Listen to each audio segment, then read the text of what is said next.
Fungsi Trisuri sudah ada sejak lama, bahkan sebelum Republik Indonesia dinyatakan merdeka. Perubahan dan dinamika negara Indonesia dan kemajuan teknologi mewarnai perubahan struktur organisasi, pemisahan fungsi, dan transformasi kelembagaan Trisuri.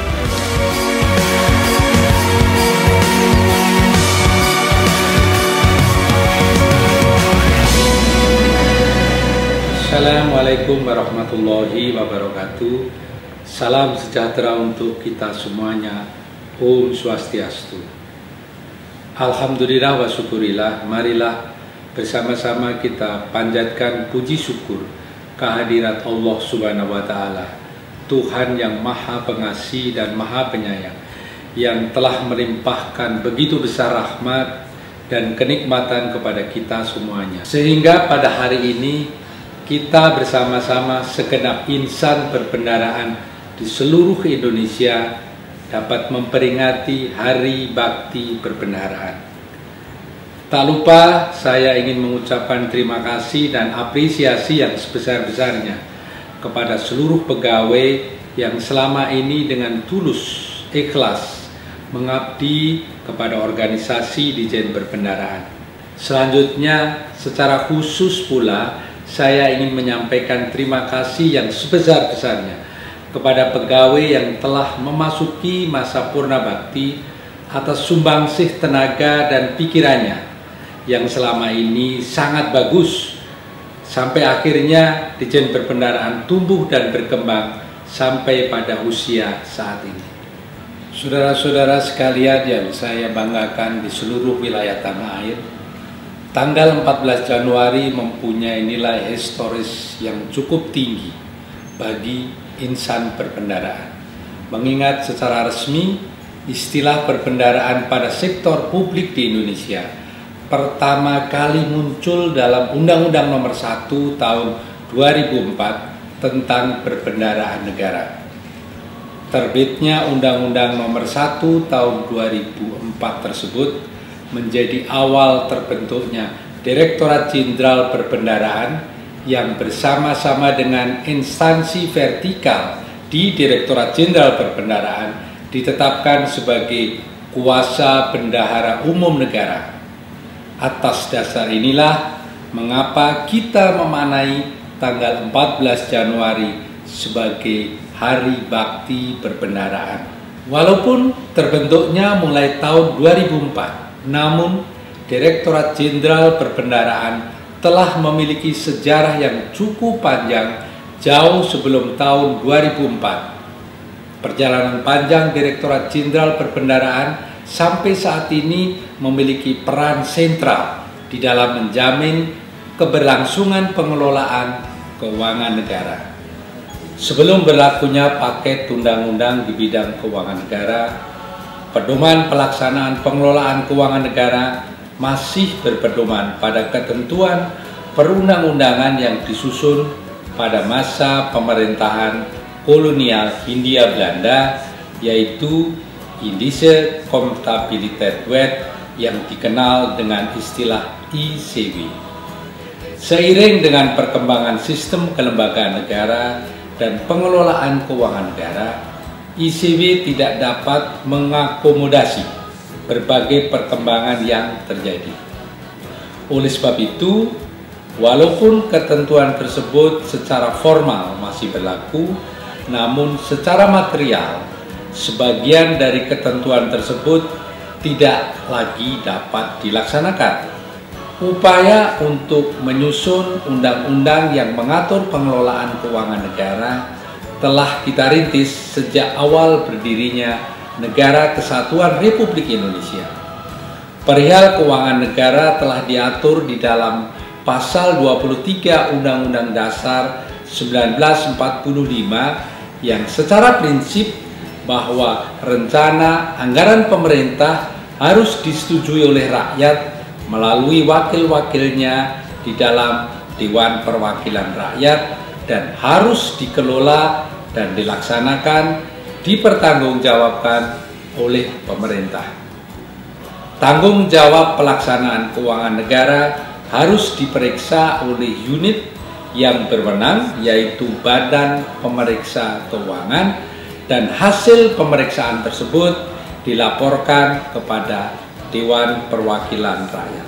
Prinsip inilah yang menjadi dasar pengaturan paket Undang-Undang Keuangan Negara, yaitu Undang-Undang Nomor 17 Tahun 2003 tentang Keuangan Negara, Undang-Undang Nomor 1 Tahun 2004 tentang Perbendaharaan Negara, dan Undang-Undang Nomor 15 Tahun 2004 tentang Pemeriksaan, Pengelolaan, dan Pertanggungjawaban Keuangan Negara.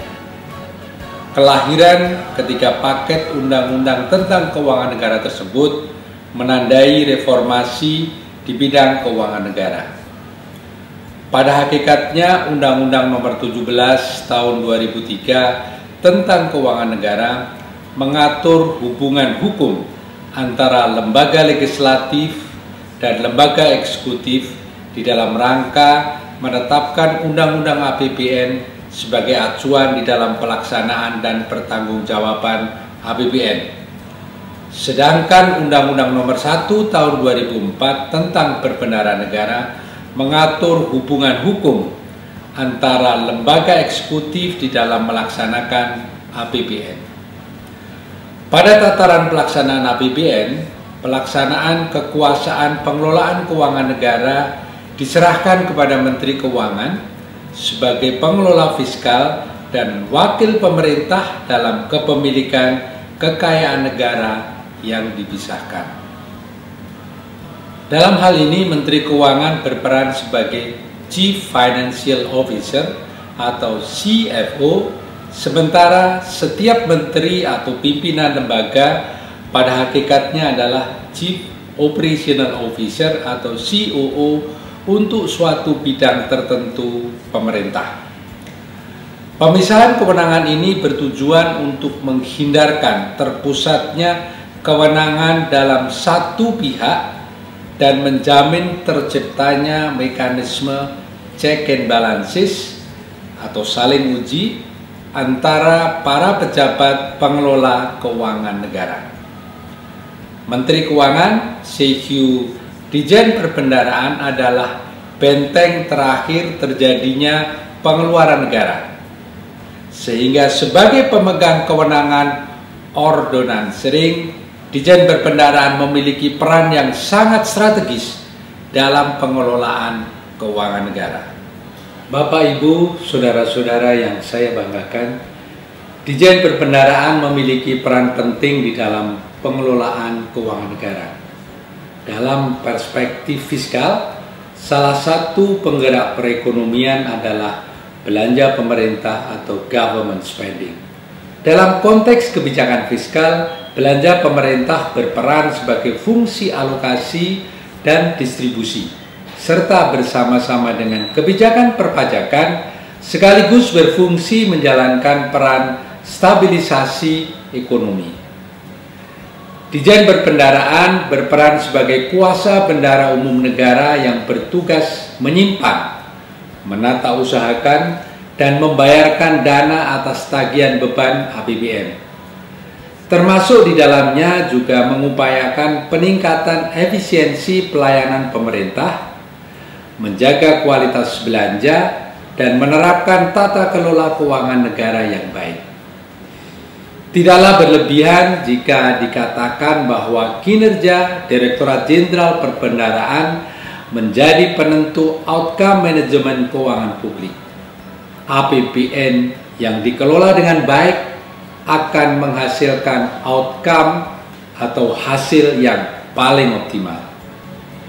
Insan perbendaharaan di seluruh Indonesia yang saya cintai dan saya banggakan, telah banyak capaian dan keberhasilan yang telah diraih pasca pencanangan reformasi birokrasi pada tahun 2004. Capaian dan keberhasilan itu tidak hanya dari sisi modernisasi bisnis proses dan pemanfaatan IT, namun juga dari sisi keorganisasian, tata kelola SDM, serta dukungan sarana dan prasarana pendukung lainnya.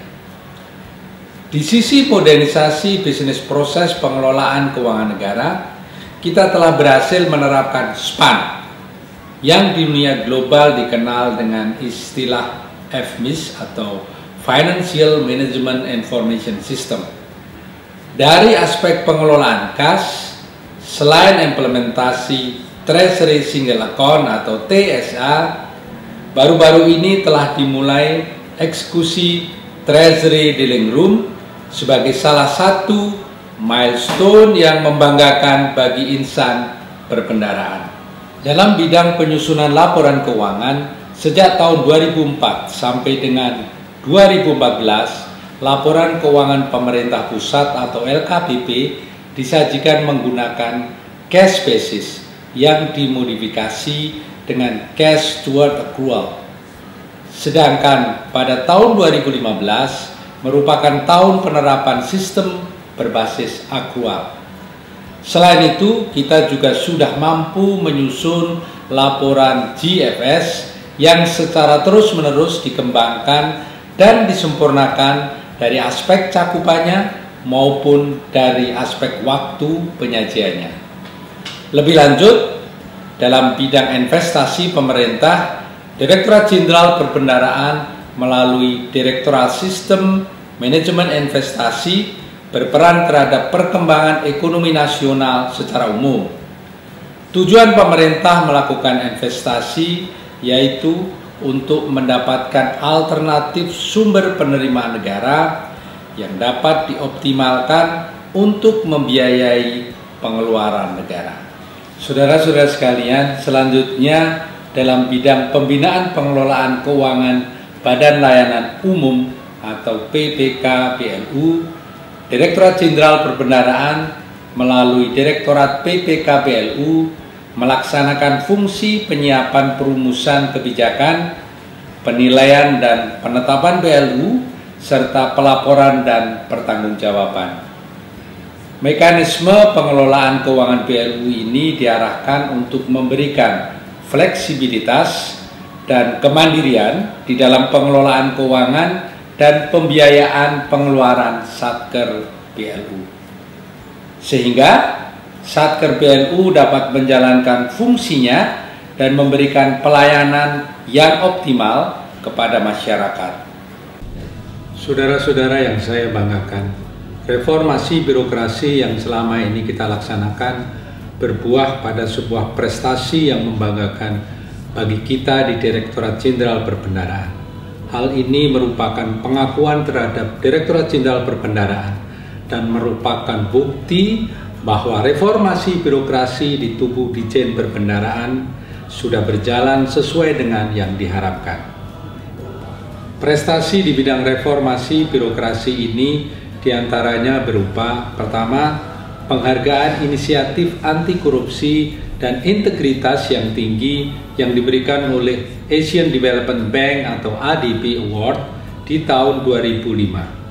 Yang kedua adalah penghargaan oleh KPK atas penilaian inisiatif anti korupsi atau PIAK serta survei integritas layanan KPK pada tahun 2010 dan 2011.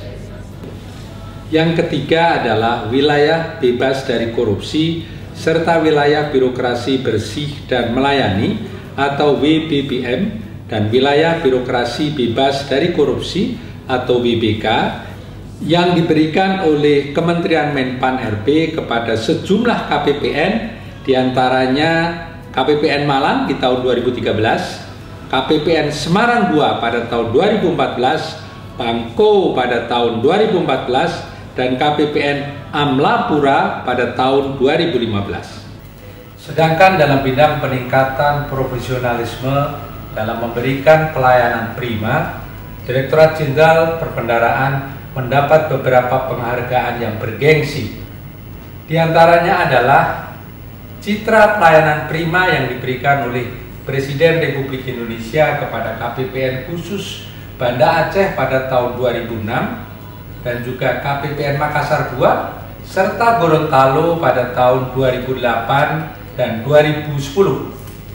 Tidak hanya sampai di situ, saudara-saudaraku, survei yang dilakukan oleh Universitas Indonesia, Institut Pertanian Bogor, dan Strategy Focus Organization atau SFO terhadap pelayanan prima yang kita berikan selalu mendapatkan angka tertinggi yang menempatkan Ditjen Perbendaharaan sebagai unit eselon 1 di Kementerian Keuangan dengan tingkat kepuasan pelanggan tertinggi di Kementerian Keuangan. Prestasi tersebut hanya sebagian dari prestasi kita. Ini membanggakan dan ini kita peroleh bersama-sama. Untuk itu, secara khusus saya ingin mengucapkan terima kasih yang sebesar-besarnya kepada saudara-saudara sekalian di seluruh wilayah tanah air.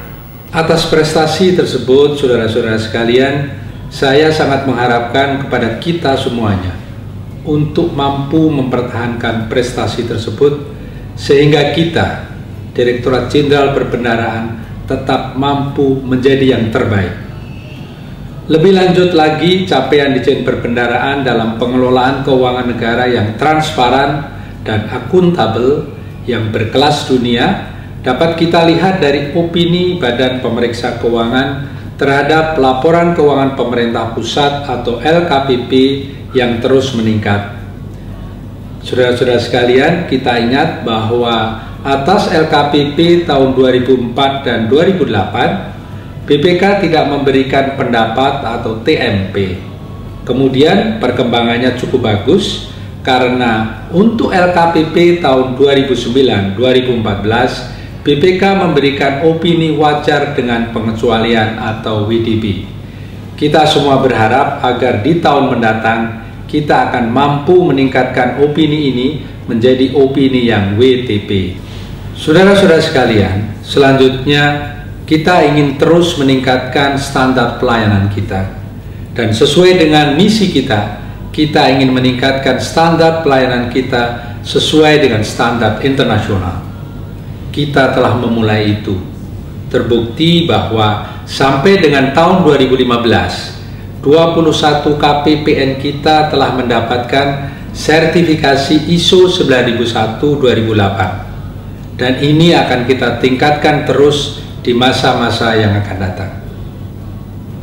Saudara-saudara sekalian, dalam mewujudkan visi Direktorat Jenderal Perbendaharaan sebagai pengelola perbendaharaan negara yang unggul di tingkat dunia, kita Ditjen Perbendaharaan telah melakukan kerjasama dan kemitraan internasional dengan berbagai lembaga internasional, diantaranya adalah Australian Award, Australian Aid, International Monetary Fund atau IMF, Public Expenditure Management Network in Asia atau PEMNA, the World Bank, the Federal Treasury of Russian Federation, Asia Pacific Economic Corporation, Government Partnership Fund, dan Korean Development Institute. Saudara-saudara yang saya cintai dan saya banggakan, tantangan organisasi kita ke depan semakin beragam. Oleh karena itu, kita mutlak untuk secara bersama-sama menyesuaikan diri untuk perubahan yang akan datang. Sekedar berubah saja tidaklah cukup. Kita perlu berubah menjadi lebih baik agar kita dapat menyesuaikan dengan tantangan organisasi yang akan kita hadapi ke depan. Oleh karena itu, kita Direktorat Jenderal Perbendaharaan selalu melakukan perubahan sistem yang lebih baik dari sistem yang sebelumnya dipakai. Sebagai contoh, penerapan modul penerimaan negara atau MPN kita memperbaiki menjadi MPN generasi 2 pada tahun 2016 secara penuh, di mana MPN generasi 2 hadir untuk memperbaiki sistem MPN generasi pertama. Sebagai sebuah sistem, modul penerimaan negara bertujuan mengintegrasikan sistem penerimaan negara yang selama ini terpisah-pisah. Penyempurnaan modul penerimaan negara ini melibatkan unit-unit pemilik tagihan di lingkungan Kementerian Keuangan yang dikenal dengan sebutan BELER, yaitu Direktorat Jenderal Pajak, Direktorat Jenderal Bea Cukai, dan Direktorat Jenderal Anggaran.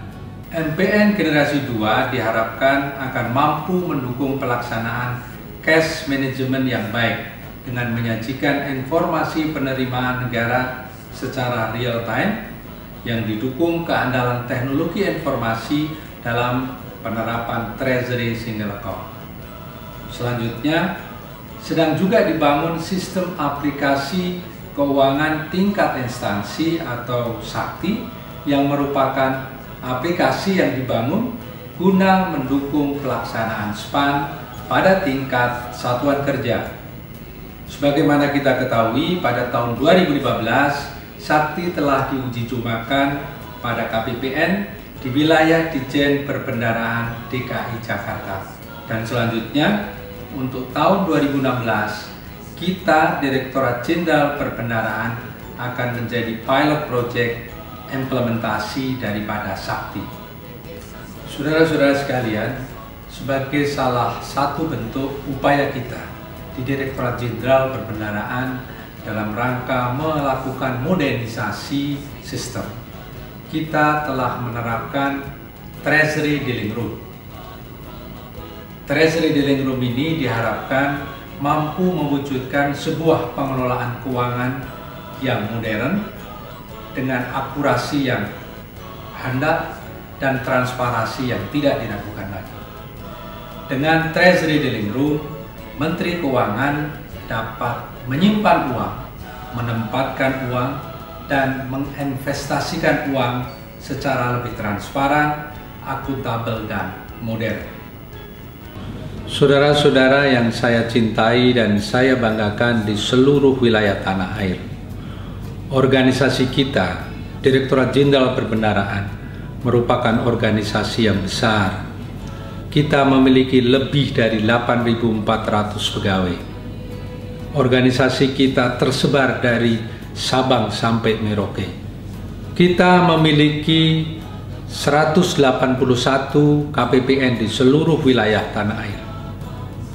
Oleh sebab itu, dalam rangka meningkatkan kinerja Direktorat Jenderal Perbendaharaan, marilah bersama-sama kita membangun semangat kebersamaan, semangat untuk berjuang ke arah yang lebih baik. Mari kita rapatkan barisan, mari kita kuatkan sinergi. Insya Allah kita akan mampu melaksanakan amanah yang dibebankan di pundak kita. Mari kita bersama-sama berjuang dengan sungguh-sungguh sesuai dengan tema kita di Hari Bakti tahun 2016 kali ini. Ciptakan solusi melalui inovasi, wujudkan bakti insan perbendaharaan pada negeri. Akhir kata, saya mengucapkan selamat Hari Bakti Ditjen Perbendaharaan. Semoga kita semua dalam lindungan dan berkah Tuhan Yang Maha Esa. Terima kasih atas semua perhatiannya. Assalamualaikum warahmatullahi wabarakatuh. Salam sejahtera. Om Santi Santi Santi Om.